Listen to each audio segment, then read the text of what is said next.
Good morning, everyone. So, welcome to the today's Aries e-lecture series. And today I'm going to talk about basically radiative processes, the process through which the radiation is generated.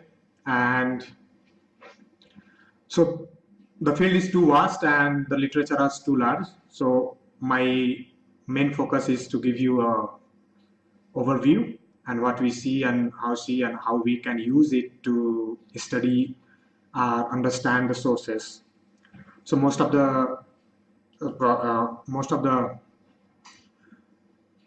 universe that we know is basically because of the radiation, and of which, of course, our eye can see only optical part. But advancement in technologies and detector technologies have made us look through other energy bands as well.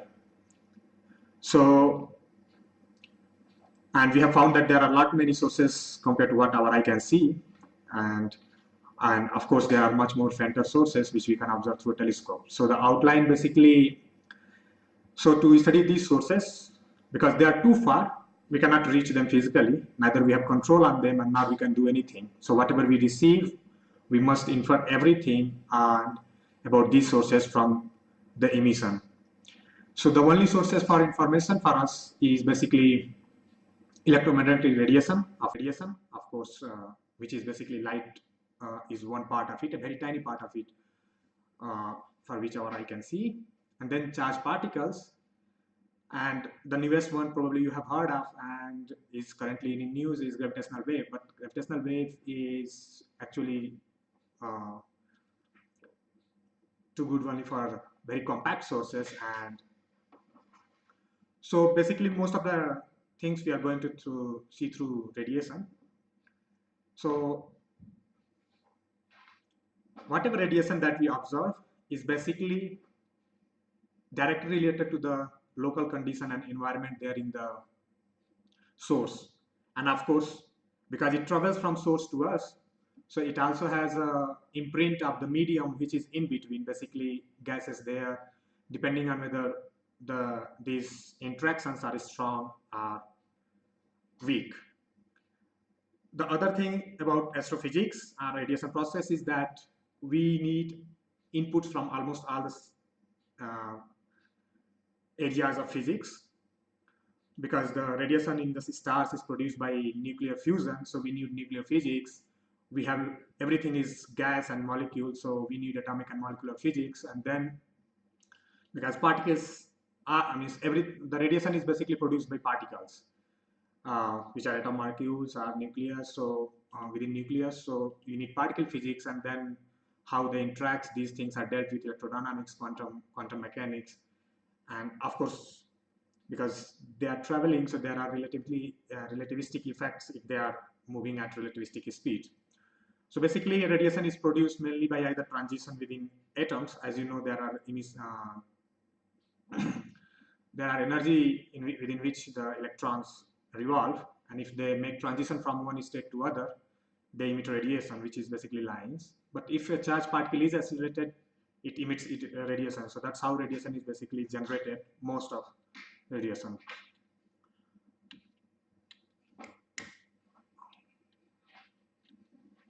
So, okay, so yeah, basically you have read something about quantum mechanics. Basically, radiation behave in two ways. So classically, it is like just a wave, and wave, at a particular position, many wave can occupy, but particles cannot. So in the classical thing, the speed is c, and then it has a frequency and wavelength which are related to each other. Sorry, it seems that there is a mistake. I missed lambda there. And in the quantum mechanics, the the radiation, they are counted in terms of photons. So it's like particles, quanta, what is called, and these are boson particles, and they have mass 0. So in the quantum mechanics, and the energy is typically given by E equal to h and nu. Nu is the frequency, rhc by lambda. Again, the lambda is missing, and over there. In the relativistic regime, you have the energy is given by the famous Einstein relation, where rest mass squared plus the momentum into c squared. For photons, rest mass is 0. So it's basically E is equal to P, where P is moment of P into C. So, okay, so let's come to the electromagnetic spectrum. As I said, our eye can only sense a very tiny part of it. So which you see here is this range, or this range which is elongated. So you see the electromagnetic spectrum is basically from radio, where the wavelength is 10 power 3 meter, something like the sorry, and it goes up to all the way up to the gamma rays, and then the gamma rays, the size is typically of the order of the nucleus. So, and these, so here are the comparison from the real life things. So the wavelength at lowest energy range in the radio are order of scales of the buildings, 100 meters and something like that. And then at opticals, it is like protozoa or these small molecules. And then at X-ray, it goes up to the size of the atom, and then up the size of the nucleus at gamma rays. And in the real life, so these are the instruments which are basically function based on these things. So at radio, so everyone mostly probably have heard of radio or FM radio if you have heard. So they works at frequency of 10 power 5 6. And then you have microwave oven where you cook it is like 10 power 11. You can go and at X-ray and gamma ray is basically produced in X-ray is produced in X-ray machines that is used in medical for our for human or and gamma ray is basically produced in the nucleus. So so from the physics here or the experiments here, we know that what kind of environment required. So if you see an emission in these bands, you can directly uh, conclude a typical condition there which is responsible for this emission. So, and then the different one question is, of course, our eye can see one things, but now we have plethora of instrument which detects from radio to gamma rays, and actually observation in different energy bands can be, I mean, actually highlight the different aspects of the source. So the example here I will give is the sun. So you all, I mean, everyone sees when the sky is clear. So in the morning you see the sun is red. You don't know, but and it's very hard to see with the visible eye, but there are some dark spots on the sun. And these dark spots, basically, if you look into, so if you look into the optical light, it will appear as a white, different, with some black spots. Of course, naked eye don't try to look at either at the sun, but you can use other things and telescope, so you can spot these things. But when you go to the infrared, you see the sun behavior changes. So rather than a full white disk that you see here in the optical, now you see redness, of course, and then there are dark areas, patches on the sun. You go microwave, there is different behavior, and radio wave, there are different behavior. You come into the X-ray, and then you see that most of the X-ray is basically above the surface of the sun and not basically on the surface of the sun that we see in the optical light, which is bright. So you see this fuzzy, tenuous line-like stuff, which is in different colors. So you see, so basically X-ray and high energy emission is basically from the above the surface and not exactly. So, and if you go, you see that how the behavior changes from radio to gamma ray, and in the neutrino, so you can actually observe neutrino, you can image it, and you see that the sun appears very small compared to others. So what basically says, and is that the most of the neutrinos are generated in that very center of the sun, and basically, as we know from the nuclear physics, that nuclear processes give rise to neutrino emission. So basically, the fuel, everything, the fuel is burning, or the fusion is happening in the center, and that's where we see that's why we see the sun very small in the nucleus. And the interesting part about this dark spot that I was mentioning is that you see in optical and optical band. If you try to look it with this in magnetogram, which basically senses magnetic field, you will find that basically the dark spot that you see here are basically black and white here in the magnetogram. Which basically the the white part in this magnetogram is basically field which is pointing towards us, and the dark part is going away from us. So basically these are very intense magnetic field region, very local to on the disk of the sun, and because of this high magnetic field, the plasma is very tenuous there, and so we don't see it in light. I mean, at least in visible band. So this is the power of the multi-wavelength. You see in different energy band, it can tell you about the different parts where more emission in that particular band is happening, and then you can use all these observations and construct likely how the source is and how the conditions within the source is. So another example I give here is from galaxy. So so the very left image is basically a radio image, and you see the radio image, you see that the most of the emission is within this spiral arm.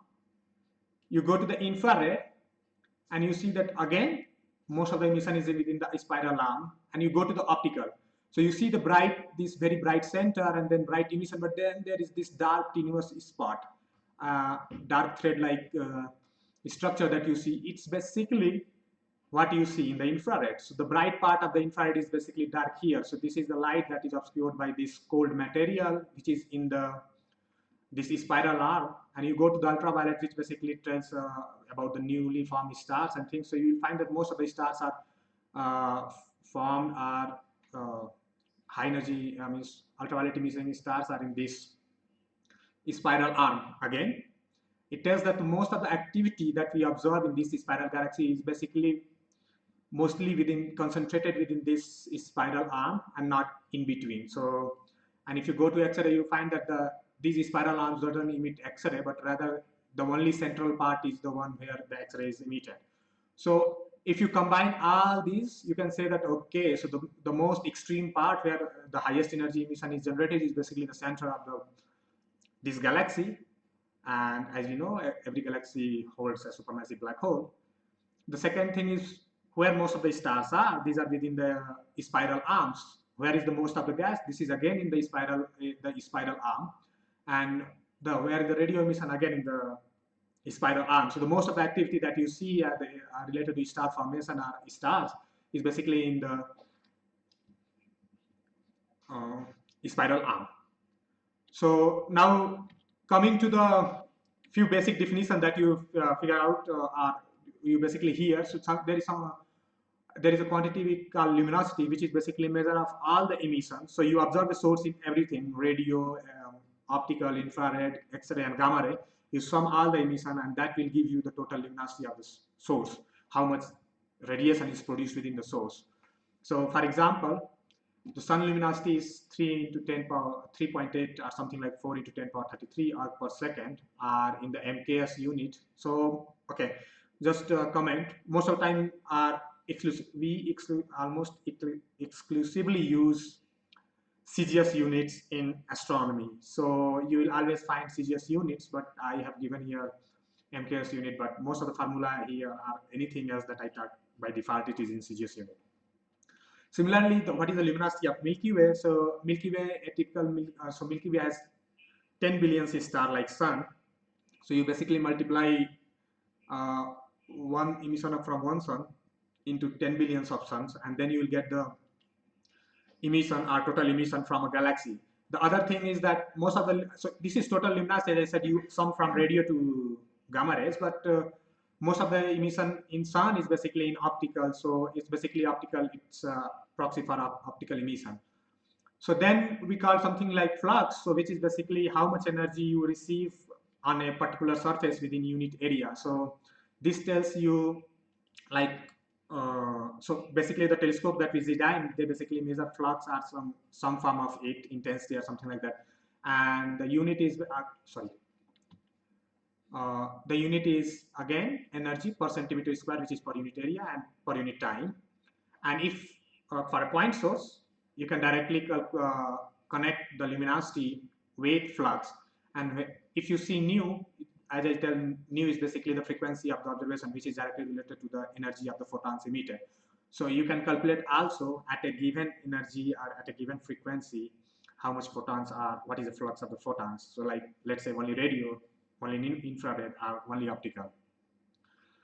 So okay, so the solar flux, again, you can just calculate. So sun is like 8 minutes away, so you can just divide. Uh, you can take the radius of the sun, and if you perform this calculation on the Earth, you will get this. Here r is the distance, so you will get this 360 watt per meter square that we receive on the Earth. So then again, most of the time, if we talk about emission, we talk about something like specific unit intensity. So intensity is nothing but energy that is emitted per unit frequency, per unit area, and in particular direction uh, per unit time. So the unit is again r per centimeter square, which is this centimeter square is per area, this is per unit time, this is per unit solid angle, and hertz is basically per unit energy bandwidth. So like optical or let's say X-ray radio. And one of the basic property of this is that this quantity and special significance in astronomy is that if there is no, I mean, in a complete vacuum, or there is no material which is either blocking the radiation or contributing to radiation, I nu remains constant. And again, flux and I nu are related by this relation. So basically, you integrate over the solid angle, which is this one, and you get the flux. Emissivity is a different way of looking. So if it is the amount of radiation generated per unit volume, per unit time, and if you want to see in a particular energy bandwidth, you can do it as well. So which is called monochromatic emissivity. And then again, the emissivity and intensity are related by length parameter, which is ds, or how much the ray travel in a given medium. So simply again, there is a concept of energy density. Like we have density of any material or anything. Similarly, you have concept of density, energy density. So where basically within a volume, how much photon energy or energy in terms of radiation there is. So, and you can measure it with respect to total, or you can measure it with respect to a particular energy band. So now, as I said, the main emission, what we observe, is basically what is emitted within the source, plus because it's traveling from the source to us, and there is a material in between, they can also affect. A simple example, this is not exactly, so a simple example is the radiation from the sun. So this light blue that you see on the top like this is basically the radiation of the sun at the top of our atmosphere. And what we observe at surface of the sea, or what we receive, is basically this dark patch, and you see there is a absorption. Okay, so these are absorption feature basically. And you have heard a lot of lectures on sun and stars. So basically they emit as a black body. So if you plot a black body spectrum, the sun black body typical temperature is roughly 5,800 Kelvin. So this is denoted by this dark, so the black line. So basically what we see is whatever is emitted, let's say this dark black line, and then whatever interaction happen when it travels from the, for us the problem is that our atmosphere is behave differently at different energy range, and that's true in astronomy anywhere. So you know ozone layer which blocks UV light. So basically gamma ray and ultraviolet cannot penetrate Earth. So this is basically saying that nothing can reach Earth, so our surface is here. Optical light is here, and you see there is a window that optical light can penetrate. Again, not 100%, but 90%, 95% comes, or something like that. Similarly, you see again in the infrared you have no, but in radio you can observe. So basically, overall, whatever you observe is not purely within the source, but something else in between, and then you need to convolve actually or remove these effects or understand these effects, and then accordingly model the source and understand it. So typically when you do radiative transfer or how the radiation travels, most of the time you will come across something called these things, how these things are modeled in terms of interaction cross section. So whether it is particle interacting with photons, photon interacting with an atom or molecule or something, so there will be a cross section which tells what roughly what is the probability as defined here, number of particles scattered into a given direction or per unit time to the incidence flux. So you give a flux in a medium and whatever output you get.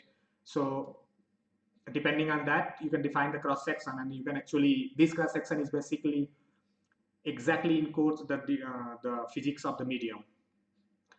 And of course, this is in a particular direction. You can calculate the total. I mean, if you integrate within total direction across all the things, so you can get a integral cross section, which is total interaction cross section for that particular process. And often you will find that particle distribution is basically, as I said, that all the emission is basically by particles. So whatever radiation that you absorb is basically a manifestation or reflection of how the particles are there. So this is typically used. So as a radiation passes into the medium, it can absorb, it can scatter, even the medium can emit. So basically, whatever absorbed is imprinted. So if it is absorption, what basically is that there is loss of some radiation for whatever reason. And typically it is in macroscopic description. In astronomy, it is defined in terms of intense decrease in intensity. So it is directly proportional to the flux, because more the photons, more the interaction, and then how much longer it travels the medium. So if your medium is small, so it encounters less particle, but if the medium is large, it will continue encounter. So the chances of it being absorbed or disappearing or diminishing of the radiation become more and more. So this is, in mathematically, it is encoded in this one. So often you will figure out that rather than simply alpha, which is per unit length, people say that per centimeter square per gram, which is basically, if you calculate the medium, how much mass it is and what is absorption, you can convert the two. So the final that radiation that we observe is actually given by this. So this is whatever the emission in that particular, so there, here is the intensity that impinge on the medium, and this is the outcome. So basically, so change in intensity that you see per unit length, so this is the length of the medium, is basically emissivity, which is basically what is emitted. So you see this one, which is the emission spectra, and what is absorbed. So this, from the previous slide, if you remember, this is the absorption thing. So which is absorbed. So basically you give an input, so the source has an input spectrum R, so the source actual spectrum is this, but when it passes through the medium, you observe these features, which is basically there is some light is gone from here, and it basically is because it has been absorbed, and because the material absorbs, it can also emit. So if you see the other way around, which is, it can also see the emission spectrum. So basically this is, so everywhere you will find that this is encoded in terms of optical depth. If a material is optically thick, which is denoted by this particular tau is greater than 1, what it means is that it will not let the particular radiation pass through the medium. If it is optically thin, the medium can pass. So like here, if the medium is completely optically thick, you won't see any radiation here, you will all see zero. But if the medium is thin, like here, so you see some absorption, but there are some patches here. So there is some part in the medium which is optically thick. And if there is only pure absorption, the intensity just decreases as with exponentially as it travels. So this is related to optical depth. So now we will come to the radiation processes basically. So, and most common is basically the thermal radiation, and thermal radiation is nothing but radiation emitted by particles which are in thermal equilibrium, and equilibrium is a state of balance between the different species of the particles with time. And thermal equilibrium, when we say, it basically refers to some steady state of temperature of the source. So coming to the everybody heard of the most common in thermal radiation is actually a black body. but there is a difference. So thermal spectrum or emission is emission by particles which are in thermal equilibrium. But when the radiation they emit is also in thermal equilibrium with itself, it becomes black body. And it is given by Planck law, which is this function, and it has two limits. So basically, if a body at temperature T, you will get emission, which is our intensity described by this function. And the plot is here. You can see the plot from here is 3 Kelvin and going up to 10 power 9 Kelvin to billion Kelvin. And you see one thing you notice is that none of the emission, I mean intensity overlaps. So basically, a black body uh, is a most efficient absorber as well as the emitter, and higher the temperature, higher the emission. It has two parts. So if the energy range where we are observing is much less than the characteristic temperature of the black body or the system, then there is a law called Rayleigh-Jeans law. It reduced to simply nu square, which is this part of the black body spectrum. The other part is high energy part, where basically the frequency that we observe or the energy that we observe is much more than, I mean, greater than the characteristic temperature of the system. And so the exponential profile, so basically after that it falls exponentially. So you basically have far fewer emission at, or almost negligible emission at the higher frequency range. So you can actually, because as I said, two black body of two different temperature do not overlap. So you can actually calculate the temperature at which the most of the emission occurs in the black body. And this is the at the peak of the everything, which basically denotes the most of the emission, because this is emission and here you have energy bands. This goes from radio, which is 10 power 5 megahertz, and all the way to X-ray, which is 10 power 20. And lower the temperature, it emits at lower energies, like so optical is somewhere around 10 power 4 Kelvin, 1000 to 10,000 Kelvin, like the sun has 5,800. So simply you can calculate where the peak occurs and using the calculus of variation. And if you do this, you will get the location of the peak. So basically this h nu max is energy at which this spectrum peaks, and it is related to the temperature of the system, which is Kb is Boltzmann constant and T is black body, temperature in Kelvin.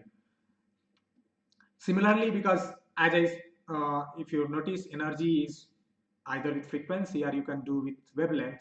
You can do with wavelength the same type of calculation, and it will give this output, the wavelength at which the peak occurs. Again, this is now frequency, but you have to see in the wavelength is related to this one. It should be noted that whatever maximum that you see here is not basically related to the maximum that you see in the wavelength. It's just because the differential variation is not equal around there. The other thing is that this temperature of the black body actually define how the source look like. Like for sun, it's look like bright white. But if the temperature is lower, let's say 1000 Kelvin, or in between, if it lies in the red, the star will appear red. So from the previous quantities, you can just simply calculate the energy density, which is related to this. So you have the formula and you can go. So there is a very specific relation in terms of black body, which is called Stefan-Boltzmann law.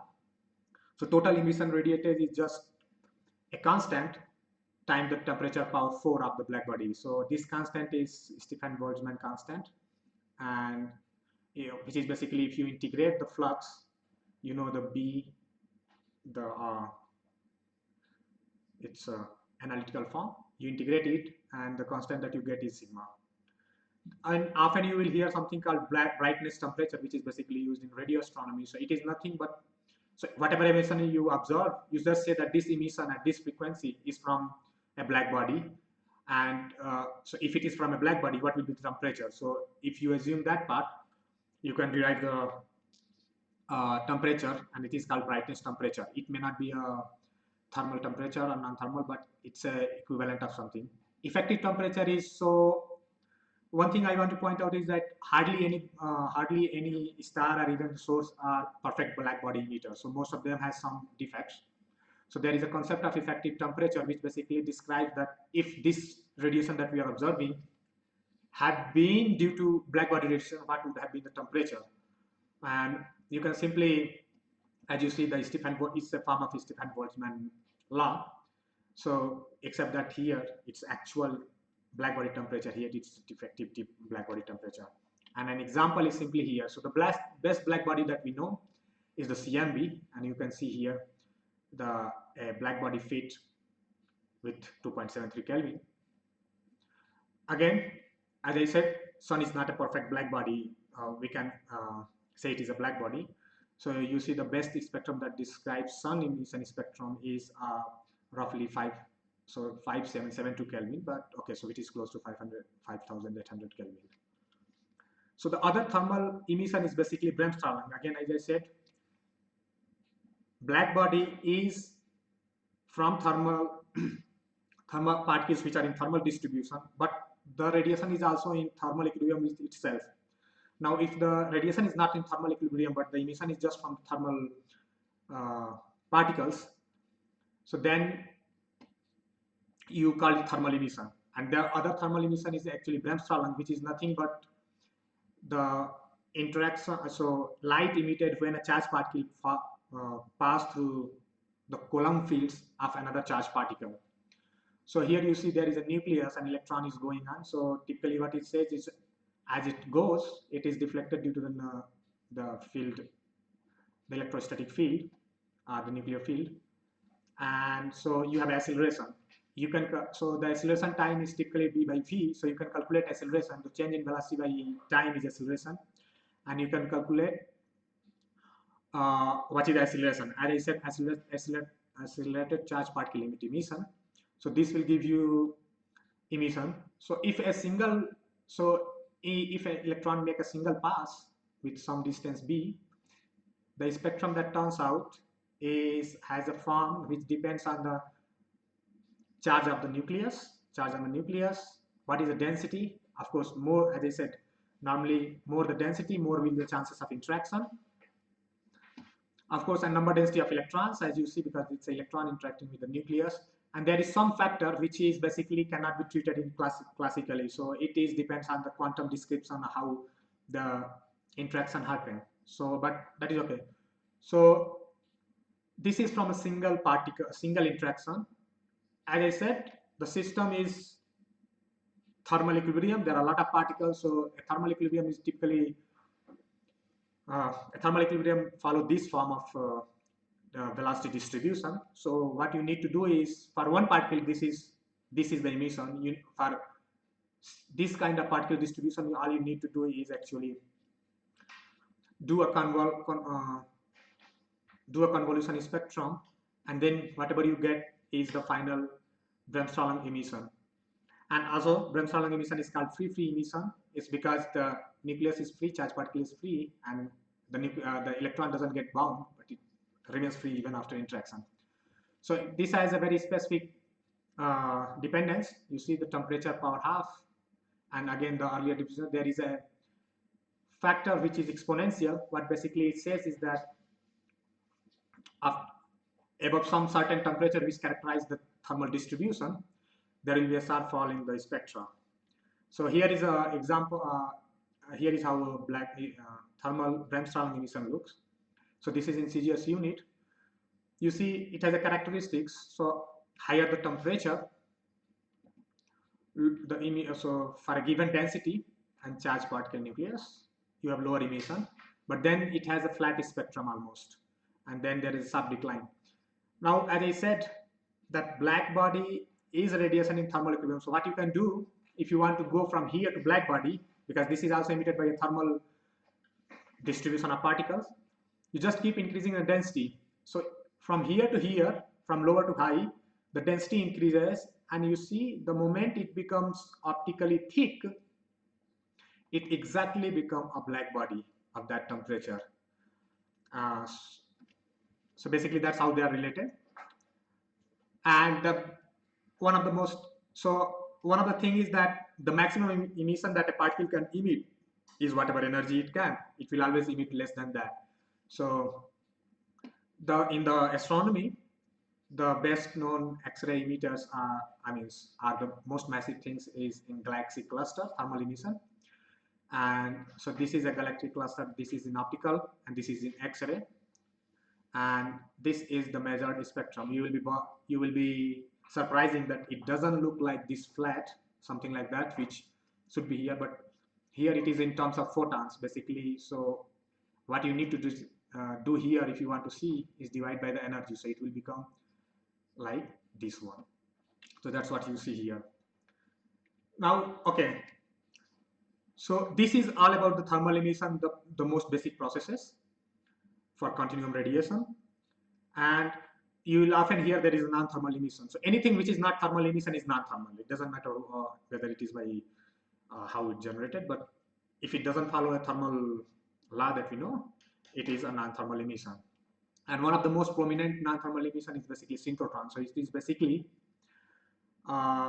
it is also called magnetobremsstrahlung, because a charged particle, if there is a magnetic field, it gyrates in that magnetic field, and if it is relativistic, it will emit synchrotron. If it is not relativistic, it will emit something called cyclotron, which is just a line, and most of the emission will be at its Larmor frequency. So if you do calculation simple, so because this is by relativistic charge, you need to take into account when treating how the acceleration depends, the relativistic transformation. And if you do, you will get this kind of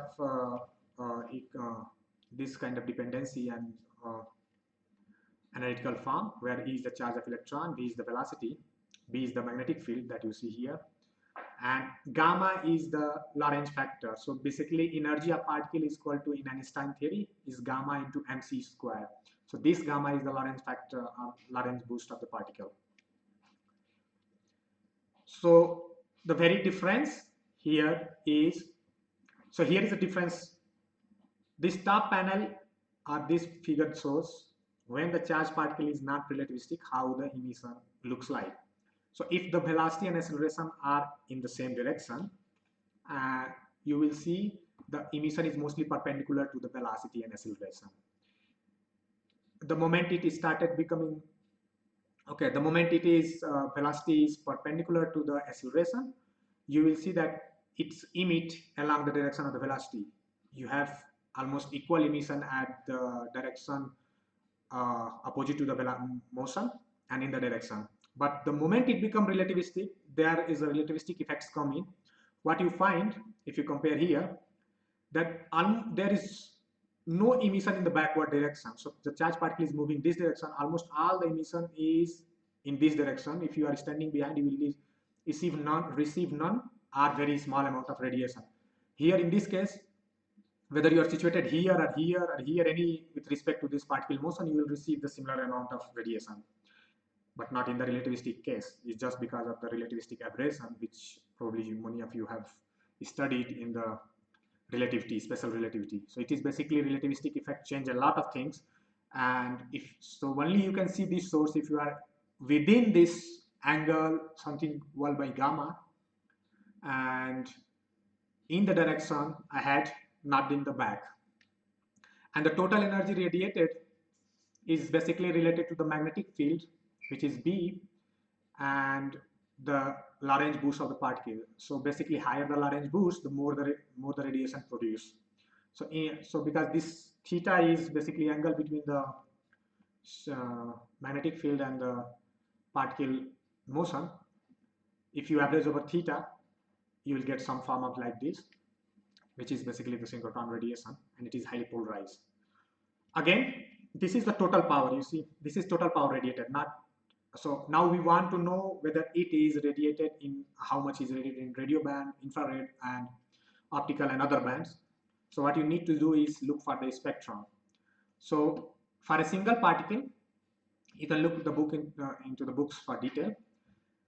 The spectrum, which is amount of radiation emitted at a given energy, at a given frequency, a given energy band, if the particle energy is gamma mc square is given by this function, which looks like, so this is all constant in a given magnetic field. All you need is, so this, the shape, observed shape depends purely on this, while these things only tell whether the radiation will be 0.1 or 1. And you see this as a characteristic behavior.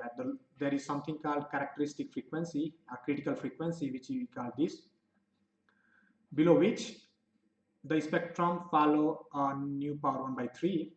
Remember that in the black body, this spectrum at low temperature was nu square, energy square of the photon. Here it is energy power 1/3. At higher, again, it is exponential, and if this exponential pressure is because at higher energies, particle emit less and less, simply as particle can maximally emit the energy up to, I mean, at most whatever energy you have, it cannot emit more than that. So again, there are some caveats, like this is only valid if the energy lasts in one orbit. So because it is going in the magnetic field, so during one orbit, if the energy lasts, and this P that you see is less than the energy of the particle, then this expression is valid. Otherwise, we need quantum treatment, which I'm not covering here. Again, it is highly polarized because of the this particular orientation going around the magnetic field and emission happening. Now, if you want to do, so that is just from single particle. Now you want to see if, because a system has a lot of particles, how the spectrum will look like. So again, now often what we see, so this particular form that you see here, it is called power law particle distribution. So basically the particles which are producing this emission have number of particle with particular energy, which is our particular Lorentz factor, decrease into as a power law. So basically at higher energy, you have very fewer particles compared to the lower energy. And you will be bothering why so, because we observed this in the astrophysical sources, that this forms this kind of a spectrum, which is power law. How does it comes is another aspect.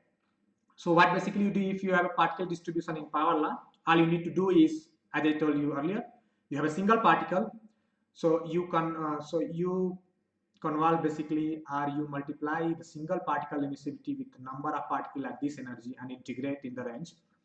So what you get is the emissivity from a distribution of particle from a system, and this has a very interesting aspect.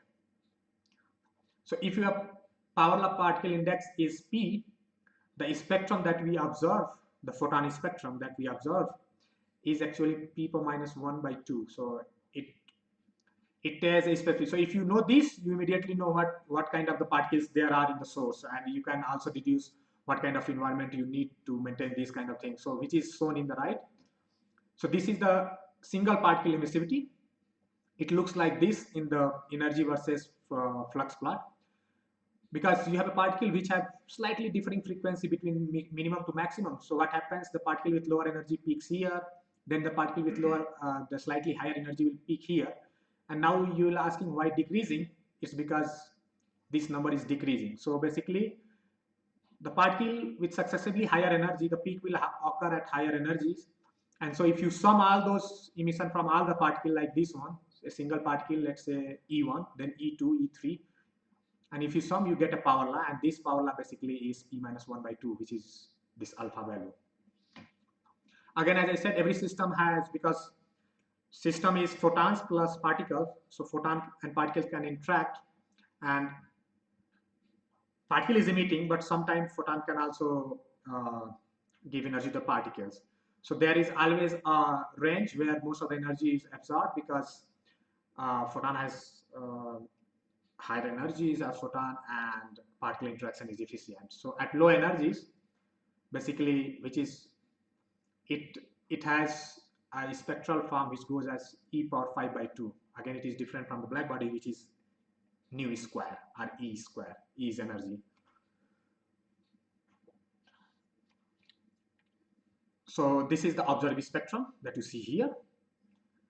And so, as I said, there is a characteristic frequency, or there is a frequency where the turnover happens. So below this part, it is optically thick because the particle interaction and the photon interaction is very efficient, and they are in some sort of equilibrium. So the spectrum is this 5/2 at above this frequency, the system is optically thin because the absorption is not efficient and photon can travel without interacting with the particles. You get this power law behavior, which is P minus 1/2. And this is how these two are connected. So if you are optically thick, this alpha is large and tau is large, and whatever you get is this one. If you are optically, it is optically thin, tau is small, so whatever you get is what is emitted within the source, which is basically J nu, and this is how the relation goes.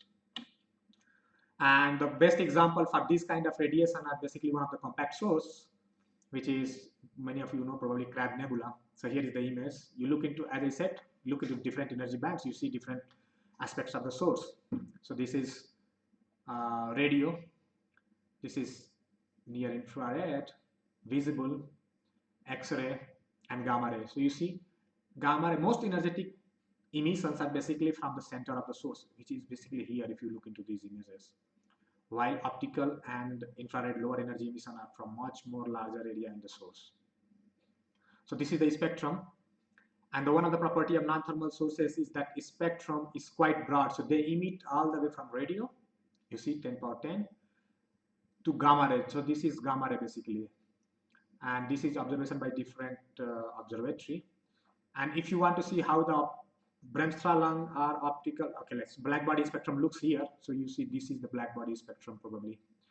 And so it is too narrow compared to when you see a synchrotron emission or non-thermal emission. So the another effect of this is, so if you have particles, there, as I said, photon and particles can interact. So there is a process where the energy is transferred from photons to electron. If the photon have much more energy compared to electron, it can transfer the energy. And this happens when the energy start approaching the rest mass energy of the electron. So this is called Compton process. At lower energies, it just whatever is incident, it's just scattered in the same, with the same frequency, no change. But when the energy become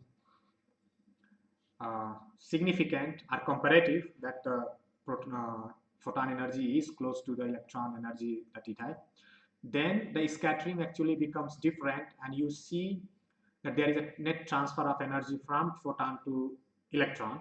So that there is a change in the electron photon frequency. So if you put a photon of energy EI, it interact with the electron, the observed frequency will be lower than that, and this is called Compton scattering, and this is the general formula. Again, this is when the energy of the photon is less than the rest mass energy of the electron. But if the both are become comparable, then rather than this, you need to use the scattering probability or scattering cross section between these two, and this is actually a function dependent thing. Quite complicated, but you can do. We often use it. So what actually happens? So there is another case. So as I said, if photon has significant energy and close to energy to electrons, it can transfer. But if electrons has a lot more energy, it can actually scatter other way around. So it can actually transfer energy to the photon. So it can basically give energy to the photon. So a photon of low energy become photon of high energy, and this is what is called inverse Compton. So Compton is giving photon to electron. Now inverse is basically electron to photon. So you basically give. So this is here it is donated the same plot. You have electron coming, and then photon can come in any direction, but there are two causes. One is when the photon is moving exactly opposite to the motion of the electron, relativistic electron, then the energy of the electron is basically 4 into gamma square time higher than what is the incident photon. So this is incident photon, and the higher energy photon will move in the same direction, but the energy will be boosted by 4 gamma square, and gamma is again the Lorentz factor of the electron. If this is the best scenario, both are opposite. The worst scenario could be that the photon is basically coming from behind, so electron is moving in this direction, photon is approaching this. So in that case, the actual energy get reduced. You see the energy out the scattered energy after interaction is less than what was by a factor of 4 gamma square. So in a system, whatever we see, the energy will be in between these two. So simply the energy, the radiation energy that we see is nothing but the number of collisions into the average change in energy. So as I said, the average change in energy, you can do averaging over angle, because this is when the electron and the photon are exactly opposite. The other is electron and photon in the same direction. So you average over all the direction, because the photon can come in any direction, if you know. So whatever you get is basically given by this formula, and it is almost similar to the synchrotron, except that the UR that you see here in the synchrotron case, it was magnetic energy density. Here it's the photon energy density, the photon, ambient photon, which are around these high energy electrons. So again, as I said, now that was the total power emitted. You want to see how much power is basically emitted in different energy bands. So you basically do a Fourier transform or something to go from this to the final form, and the effect is shown here. So if your electron is not relativistic, you see the emission is very narrow, it's like a line. The moment the electron become more and more relativistic, which is this gamma value is denoted by in these colors 1, 3, 10, 30, you see the emission become much more broader if with the increasing energy, and then the span also become broader. So here it is just let's say around 1. Now your emission is from 0.01 to 10 power 6, it's like 4 to 5 order of magnitude higher.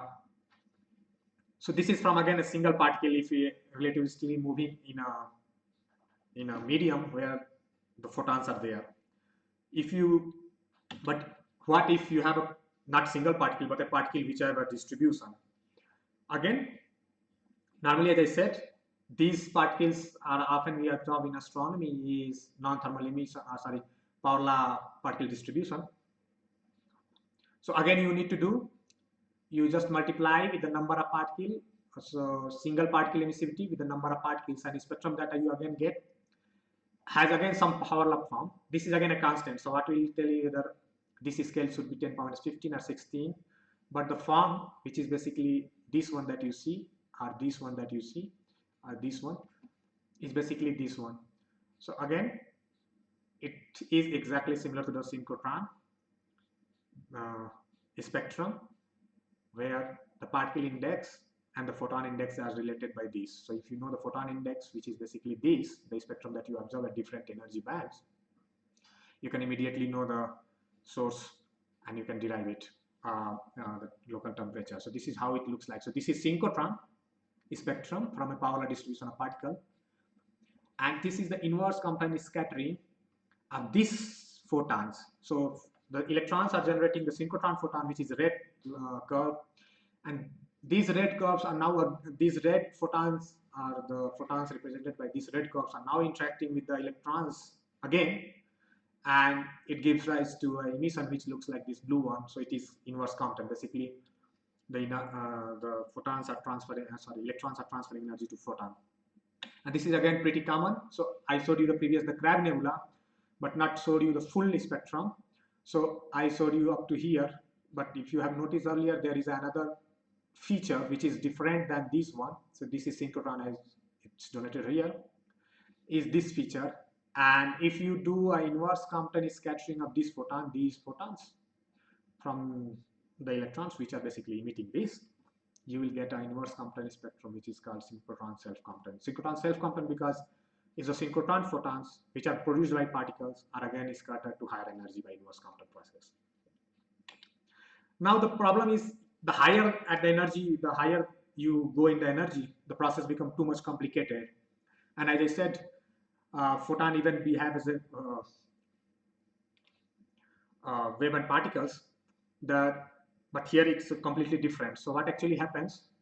But at very high energies, and depending on what is the energy of the photon and the electric interacting particles, actually particle can give photons, or even photon can convert into the particles. And here I'll just touch simply because these are much more complicated, and most of the analytical things that you see are not analytical here. You do a simulation, then you fit an empirical curve, and that's how you get it. So there is one is called Bethe-Heitler, where a photon, which is okay. Now here, to be clear, the gamma here is not the Lorentz factor of the particles that I said earlier, but this represents a photon of any energy. So, and this is a particle. Mostly the universe is like 96, means most of the universe is hydrogen. So we normally take protons because those are the most abundant particle. So a photon can interact with a proton, and it can actually give charged particle, E plus and E minus. Again, this charged particle count, if there is a magnetic field, it can go and emit synchrotron radiation, inverse Compton radiation. So that previous chain that I discussed will continue depending on how the energy of the particles is. So this kind of, so as I said, the higher you go in the energy, these chances start increasing, and the emission becomes much more complex. So all those processes that I discussed earlier are happening, but now you have new contribution because of this interaction as well. So for this to happen, so your threshold energy should be 1 MeV in the proton rest frame. Similarly, there is another interaction which can occur if the energy is like 145 MeV. So a proton and a photon can interact, and it can give to pion, and it is known as photomeson. And now this pion can decay because they have a very short life. They can decay and give these charged particles.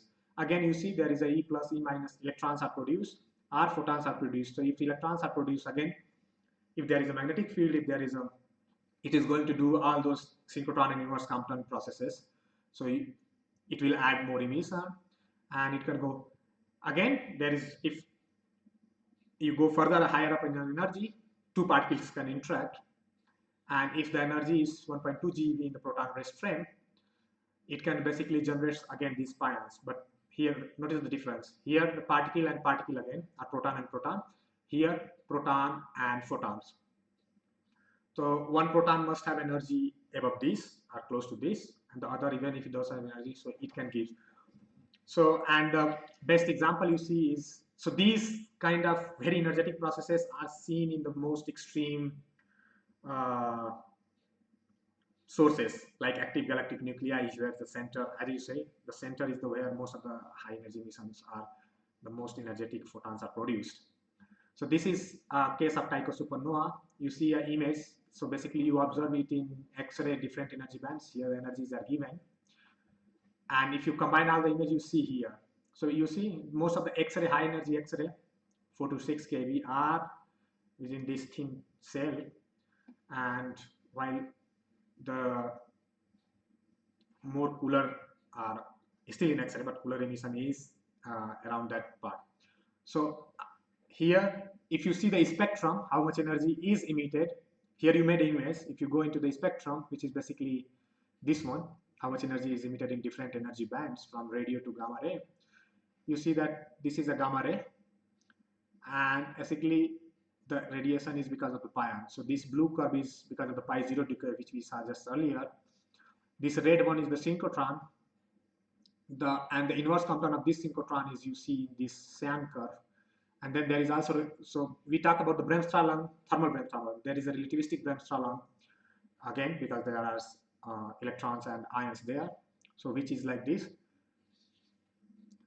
So in short, if we say, if you observe in different energy bands, you can understand what kind of physical processes are actually happening in the source, and if you can image it, resolve it, you can actually see where they are located.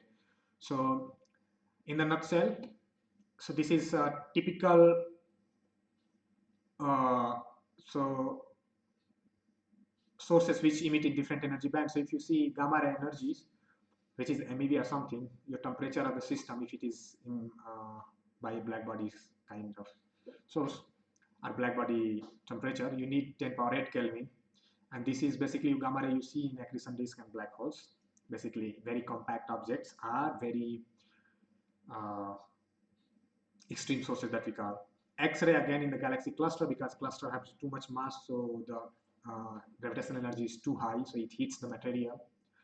And you can see this here. And I just touched the basic processes. The idea was to give an overview what kind of processes that we see in these sources and what they tell us. And if you want to see details how these things are related, and observation is of course a lot more complicated, you can look into the test bricks. And with this, in my talk here, so you can now ask question in the comment box that on the Facebook. Thank you.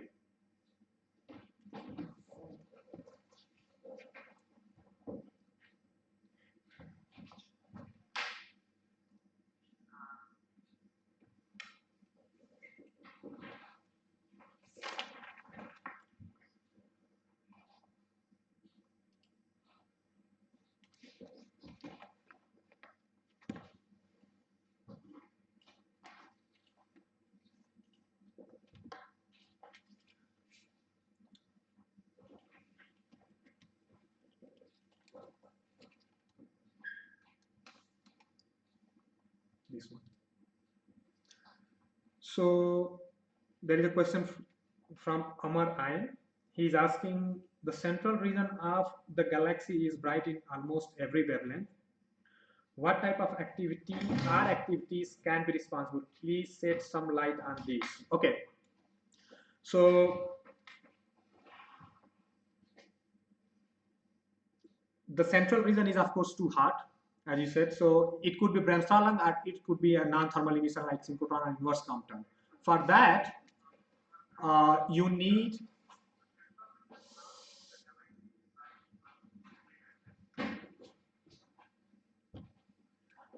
for that you need sorry, I was saying, yeah, very energetic particles. So even Bremsstrahlung can emit, but it depends on the spectral shape. So basically, you cannot. So if it is X-ray and below, even Bremsstrahlung can reproduce. As you see, Bremsstrahlung can emit X-ray. Similarly, even synchrotron can emit X-ray and it can go higher. So if you know the spectrum of the source, you can say whether it is it fits synchrotron spectrum or it fits a Bremsstrahlung spectrum.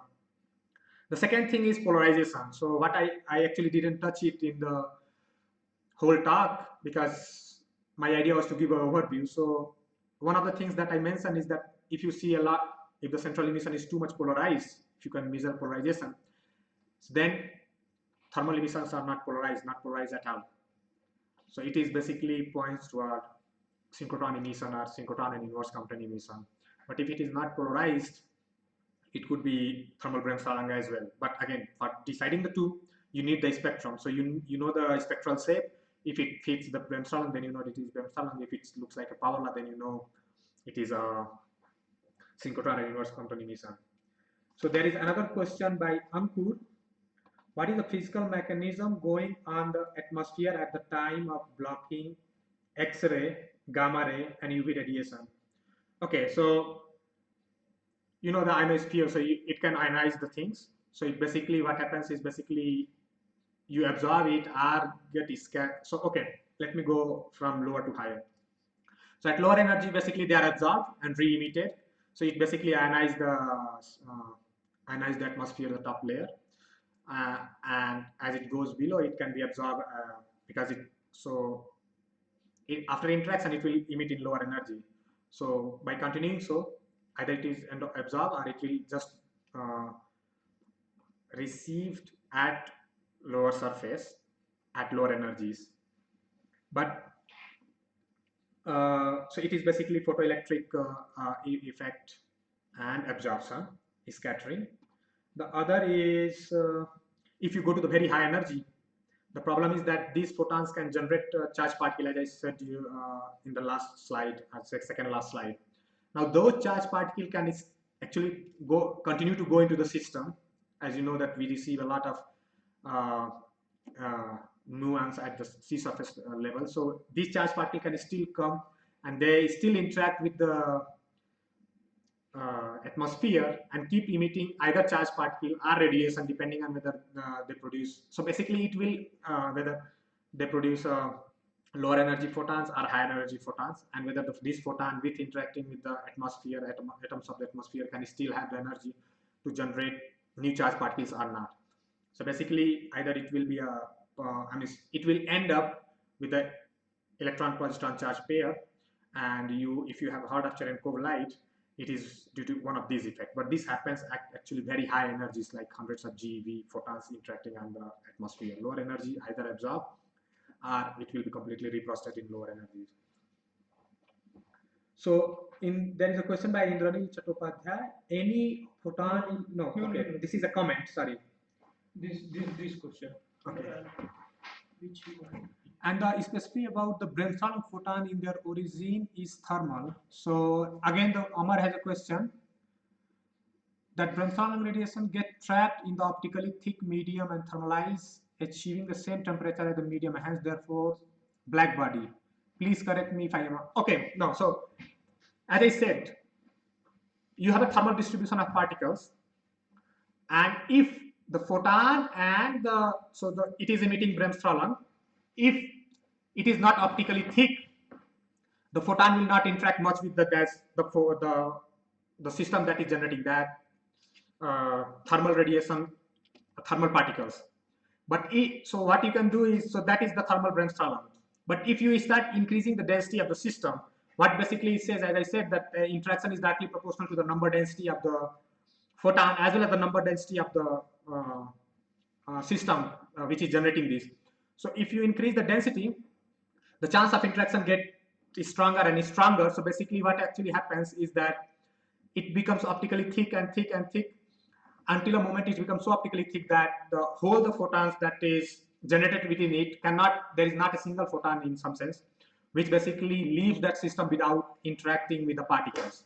So then in that case, it is optically thick and it goes to the reduced to a black body. Okay, so that's all. Okay. Before closing, I have an announcement. So those of who have missed the lecture today, live lecture, they can find these lectures on the Aries YouTube, Aries Facebook page, as well as on the Aries YouTube page, and you can get these both pages from the Aries website, and which is the link to both Facebook as well as the YouTube videos, which will be uploaded in a while, will be available on the Aries website. And if you still have question, or if you have still topics on the question which we have talked, or any doubt, you can still comment on those comment section, and we can come and we will try to reply give the answer in there in the comment itself. So thanks you all for attending to the lectures, and with this we end it here.